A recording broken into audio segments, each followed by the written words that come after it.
Good day to everyone.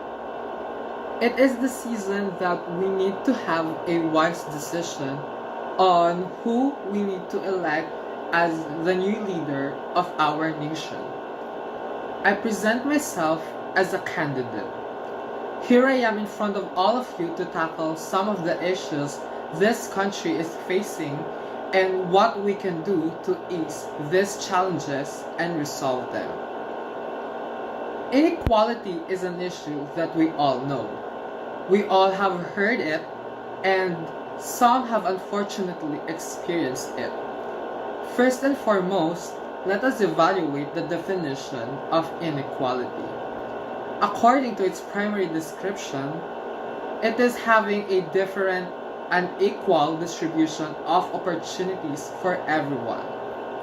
We certainly have different lifestyles and situations in the world we live in, and many individuals experience inequalities on their own. We tend to wonder if we can improve our lives in the same way other successful individuals do. We question ourselves if we are to blame for this situation right now, or if it is because of the negligence of others and our own government. Some of our community's current inequalities are caused by relationships. The community itself, the physical appearance, are most noticeable, and common inequalities are related to employment or job. Inequality in a relationship is an act in which we are excessively attached to other people and rely on them for everything. The community itself is another factor of inequality because you see other people succeed and you seem to evaluate your life and compare it with others. To be honest, most of these issues are self-resolvable because they are based on your characteristics and traits. I encourage everyone to believe in themselves and their abilities. It's simple to say but difficult to execute. But you have to accept who you are and be satisfied with what you have. If you want to achieve something, you must work hard for it and not rely on other people. Companies or organizations should also not have the same salary as others, especially for employees who do not put enough effort into their work. Assume that in our present pandemic situation, our frontliners are not receiving adequate compensation despite their effort and experience in danger due to COVID-19. They are paid about the same as other ordinary citizens. It demonstrates that not all inequalities are produced by oneself, but by the society and the government itself. Another problem that is affecting everyone, all of us are affected by it, and only we can reverse its effects. Climate change and global warming are very challenging issues to address because it is a natural occurrence. To provide some context, greenhouse gases that surround the Earth's atmosphere trigger climate change and global warming. These greenhouse gases are produced by factories, toxic fumes, automobiles, and a variety of other sources. Even though we believe it's a natural occurrence, there are still things we can still do as an individual and as a community to prevent and mitigate its effects. Some solutions to these issues include conserving energy at home, such as turning off appliances when not in use and using renewable solar powers. Another is to support and promote environmentally friendly businesses and services. Eco-friendly products also save energy, increase a person's well-being, encourage the 3 R's, which is reuse, reduce, and recycle, are inexpensive and reduce carbon emissions. The most simple and fundamental practice a person can do is to dispose a trash properly and not in areas where it might cause pollution. Regarding eco-friendly items, manufacturers and industrial operations should be able to encourage this inside their organization because many optimize several aspects of their operations to conserve energy, thus lowering the overall emissions of the factory. Finally, in terms of transportation, the most effective way is to minimize the investment of our own vehicle to reduce traffic congestion and pollution in the environment. The modification of laws and regulation, as well as the physical appearance of public transportation to encourage people to use public transportation instead of buying their own cars. Another is to provide vehicles that do not run on gasoline, since gasoline can release a lot of harmful fumes into the environment. Everyone who violates the law must be punished accordingly. Most of these habits are achievable if each individual has self-discipline and is aware of the environment's happenings. Because this is where we live, we should be conscious of our surroundings and planet. Be conscious of our action and reduce behaviors that we know will have an impact on the environment.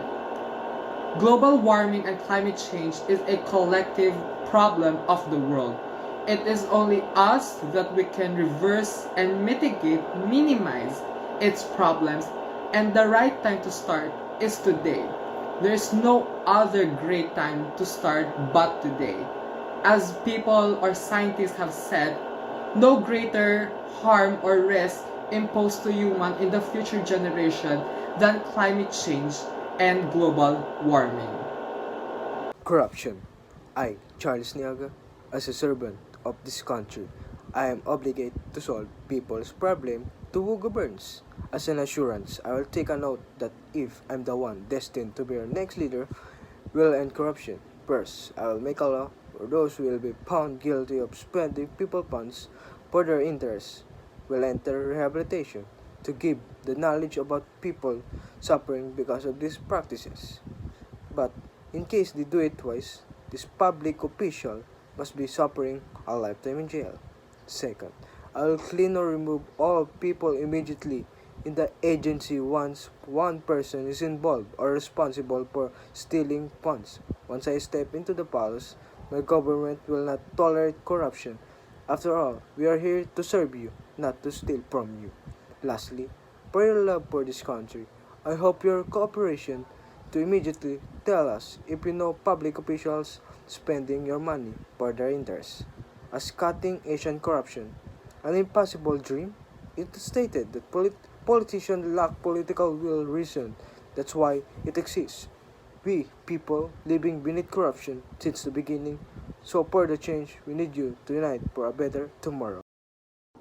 Insecurities present in the community. Our country has effectively grown economically in the past year, and we cannot deny it.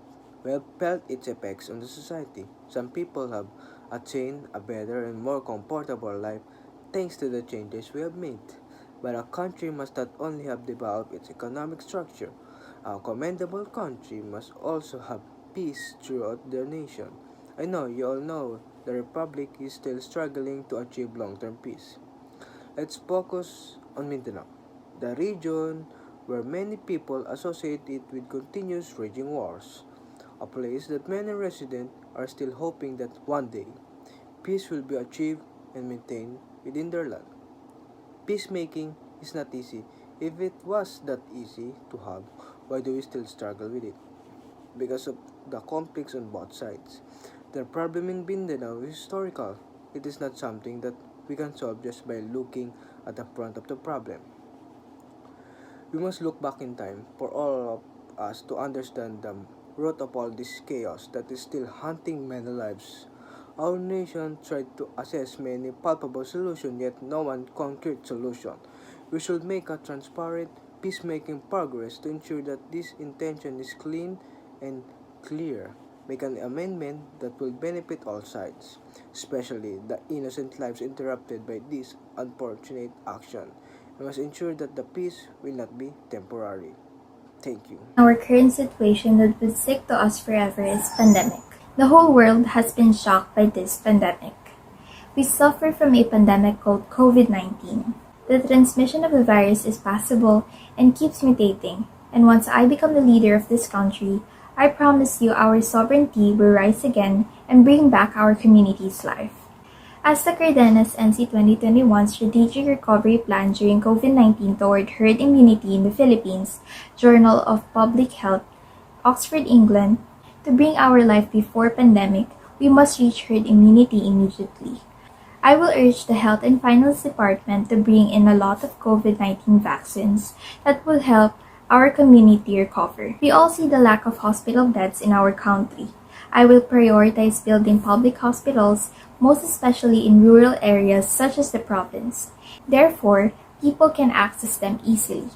Also, I will improve and open more malasakit centers in rural areas to help our citizens from paying hospital bills. I assure you that in the first week of my administration, also for the medical research, therefore we are independent once a pandemic emerges again. We live as one. We unite to fight as one against this pandemic. Lastly, our biggest resort to lifting this nation into its full potential and capability is to have quality education, not only for the privileged, but for everyone. I believe that education is very important not only to us individually, but as a nation. We need it because education is the only way to break the cycle of poverty. It is a powerful aspect that our country must prioritize to have more sustainable future. The number of out-school youth is increasing each passing year, and we need to pay more attention to it. As of August 11, 2020, the DepEd noted that 23 million have enrolled in both public and private schools, a significant reduction from the 27.7 million enrollees in 2019 Philippine Agency 2021. I would also make sure that everyone have an access to quality education. Constructing more public schools, especially in the rural areas, would give more opportunities to have a better reach in the literacy. Scholarship applications should be easier to process. Most students miss chances of being aided by the government because of the long due process of the credentials. We need to make it less hassle to handle. Schools must perform their best in educating the youth to ensure better and capable future endeavors. Education is a valuable tool for us. As our national hero Jose Rizal once said, the youth is the hope of our nation. We need to have more educated citizens so our selection of future leaders would be correct and wise. That is why this country is suffering, because of the people we elect are not capable, corrupt officials. If you want this country to be a better nation, choose carefully. An educated person would have more knowledge on the background of a person and would know if they would bring good to the society. We are nearing the start of a new era in the next few days. One thing I would assure you in my administration, you would have a clean government, stable economic growth, a peaceful country, and a reliable government. I would not say that it will be a perfect administration. It will be a step up towards a steadier nation that people would be proud of. To be your next leader would be a great responsibility that I am up for. I hope you will help me to fix some irregularities in our country. I hope you would pick a competent, strong-willed, and reliable leader.